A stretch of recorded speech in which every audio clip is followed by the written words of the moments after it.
activating the loop. You're listening to the loop with Candace. I told you once, I told you twice.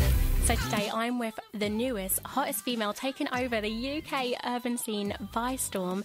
It is Tanika. Hi. How are you doing, darling? I'm good, lovely. How are you? I'm good. You know, Good. feeling the vibes here in the studio. Wicked. Well, you are a busy lady. I thought I was busy, but I think you have actually topped it. Oh my God. New single coming out? Yes, November 24th. Bad for you. Oh my goodness. Only a couple of weeks to go. It's surreal. It's just... You know, first and foremost, looking very hot in the video, might I say. Thank you. I try. And I was actually a little bit scared for you. Big lorry coming your way, but let's talk about the lyrics first and then the video.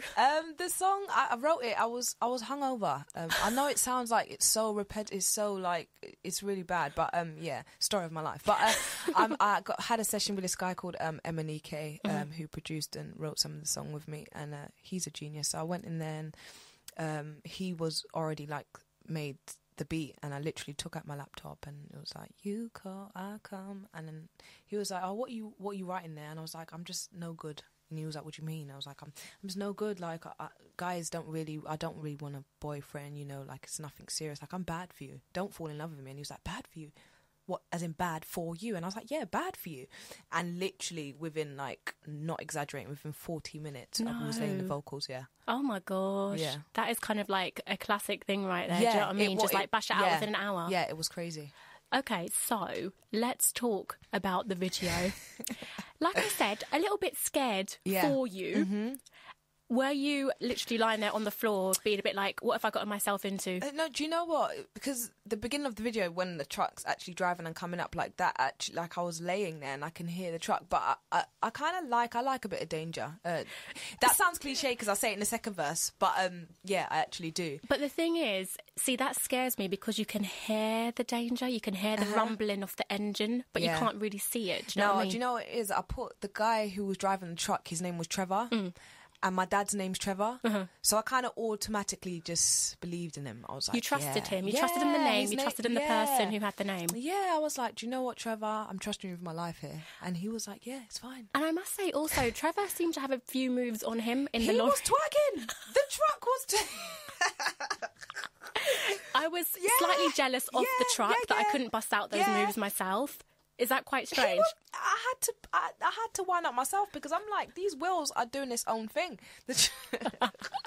Well, you know, twerking. you're still here, you're still alive, thank the Lord. Amen. And you were looking so good in the video. And I want to talk about kind of like the image and stuff, do you know what I mean? Because, you know, especially in the UK urban scene as a female artist, is it something that you're quite conscious of about your looks, about how you're dressing, about how you might come across? Are you a little bit worried about it? I think I'm more, you know, there's 5 of us, there's 5 girls. My mum's got 5 daughters, so I've kind of always like wanted to be like my big sister when I was younger, and she was always trying to look cute, you know, with what we had nothing, so kind of maybe all we ever had was to try and look cute and pretend we were superstars. So I don't think I'm so like so indulged with like looking great. It's more about me feeling good, healthy, you know. I eat well, I like to work out, I like to inspire people, you know, because I was size 16 a few years ago, so you know, I just think it's important to be healthy and to be happy, and you know, it's more about me just being confident with myself. Everyone has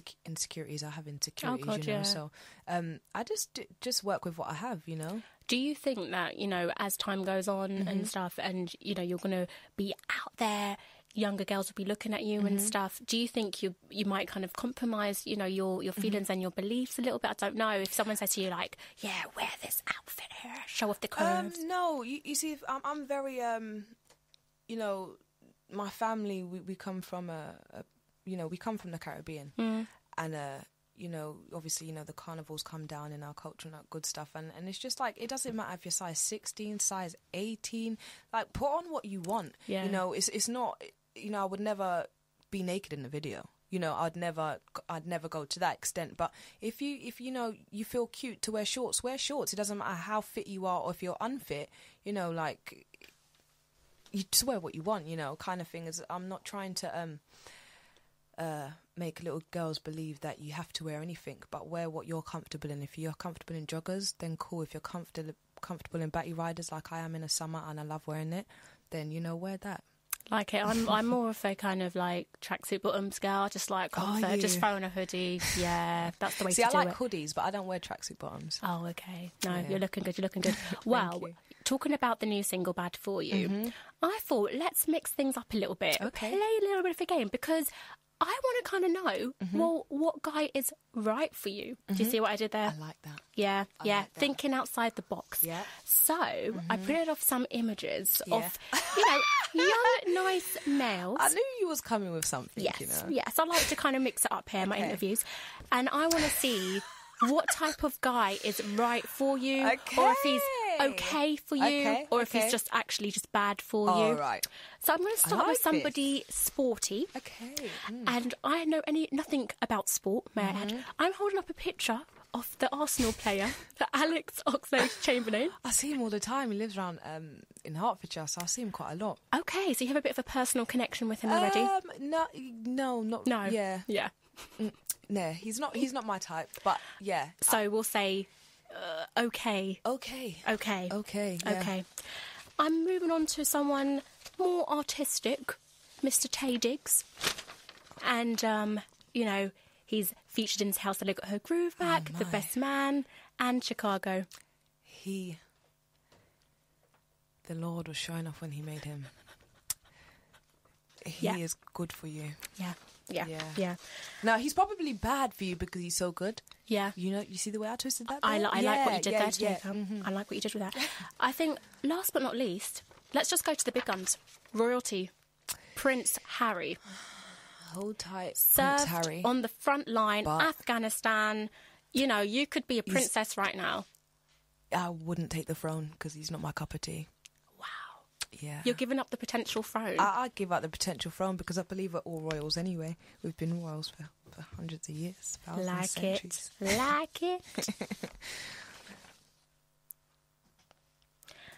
So, talking about the UK music scene, you've collaborated with quite a few people, like I said earlier, Sneak Boy, Krept Konan, Naughty Boy. How did you feel getting on that track, Get Lucky? Naughty Boy, I've known him for a few years now. We all come from the same camp, me, him, Emeli and Mo Jam and all that good stuff. So it was, for me, it kind of felt like finally we're going to have our baby together, if that makes sense. Yeah. It's like finally we've got something to show to the world, you know, because I've been around him for years and I've been working in Ealing Studios for 4 years now. So it was, I was highly appreciative of the fact that he chose me to do the cover and trusted me to, you know, he never told me what to do. He just said what song he wanted to for me to cover, and he sent the beat, and he kind of just trusted me to sing it, and he knew I was gonna make it. Tanika, you know, like, so it was good. So you've collaborated with Naughty Boy. Who has been your favourite collabo?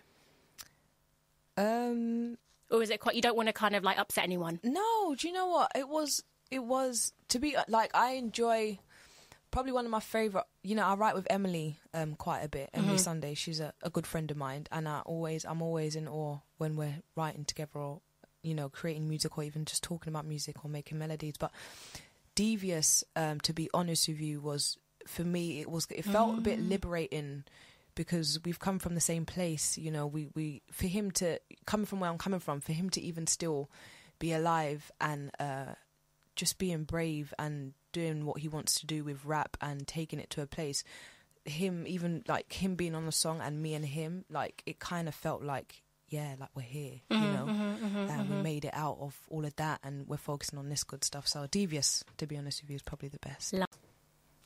So, like, you're liking the fact that you kind of collaborated with DVS. I want to talk about R&B in the UK, because I was sitting down the other day trying to think to myself, who's out there, like, R&B wise in the UK, who's been able to be successful, who's been able to establish themselves. Has anyone had to kind of, you know, branch off a little bit and stuff? You know, their names like Angel, you know, Lamar, Nathan, their names that come to mind. How how kind of conscious are you that R&B in the UK historically, it's hard. Weird enough, I don't actually try to make R&B music or class myself as an R&B act. It's interesting to see what people have perceived, and there's many people who've been like, yeah, R&B, and they say it a lot, and it's made me sit down and think like, oh, this is really interesting, because I don't go in sessions to make R&B music. I actually don't go in sessions to make any type of music. I just go in to make music. But I think there's a thing, being aware that I'm a mixed race, or black female, and I sing with a bit of earth and a bit of vibrato, and it brings that thing back to people, rather than, because I can sing pop songs all day, but it's still, some people, like Bad For You is not an R&B song, but people still say R&B act, and I think it's because you hear that soul, or you hear a bit of vibrato, you hear what we've been missing for a long time on pop tunes. You don't just hear, like singing it all chirpy. You hear and maybe that's perceived as R&B music, but I don't mind nonetheless, because for me, R&B music, that kind of music made me feel something. And if that's what people are perceiving, then I'm fine with that, because it's interesting, because like when I was saying to one or two friends that I was coming to see you this week, and they were like, oh, what kind of music does she do? And I was like, well, kind of R&B, kind of not, and kind of do you know what I mean? And I was struggling. So like, do you struggle? Do you not want to kind of get bogged down with the whole ticking the boxes of what genre you fall into? No, I'm really here. I'm here to disturb the comfortable, and I'm going to be honest with that. Like it. I'm not here. I don't think I was sent here to be like everyone else. I don't think I was sent here to just be, oh yeah, she's cute and she does pop music. No, I can't. It's just way back from that, When I grow up, I want to be like Tina Turner. Like it. So, are you going to be rocking out on stage like Tina? I'm here to be a showgirl, and to entertain, and to write pure, and to just be something else that hasn't been done. I definitely don't want to just sing pop songs and just look okay. So if people are perceiving it as R&B, all good, but I'm definitely not here to pigeonhole my music. There's dance records, there's reggae records, there is country records. I'm a lover of Celine Dion and Shania Twain. My mum used to kill that. Yes. And sometimes when I'm writing, you can just hear it. So sometimes I get folky, and that's just me. But yeah, I'm not an R&B act. I'm just here to disturb the comfortable and bring some great art for you guys. And the great thing about music nowadays anyway is that so many artists from different genres are all coming together. They're all mixing together. Do you know what I mean? Like when I think back of people like Justin Timberlake, and you think, oh, well, he was in a boy band, and you never kind of thought down the line he'd be kind of working with the likes of like Timberland and all that That's stuff. the thing. I mean, with someone like Justin Timberlake, he, no one doesn't say he writes R&B music and he sings with a bit of a bro. They just class it as pop music, popular music. So I'm aware of the fact that, sometimes it's just, the reality of the situation. But Justin. Oh. Now, you are a very big Twitter lover. I am, aren't I? You are, darling. I have to catch up a little bit. I'm more of like other Facebook and all that stuff. How kind of easy is it for you to kind of connect with people on the Twitter? And how. I don't know, because, once it's out there, it's out there. Do you know what I mean? Yeah. Like, have you ever kind of thought, oh, God, shouldn't have actually said that? I'm being honest, I delete and tweet. If I feel like, oh, man, someone's going to be upset with that, or maybe I shouldn't have said that, I delete and tweet. But I think a big part of me in regards to certain things I say is just like, I kind of want people to really appreciate, like, I am just like you.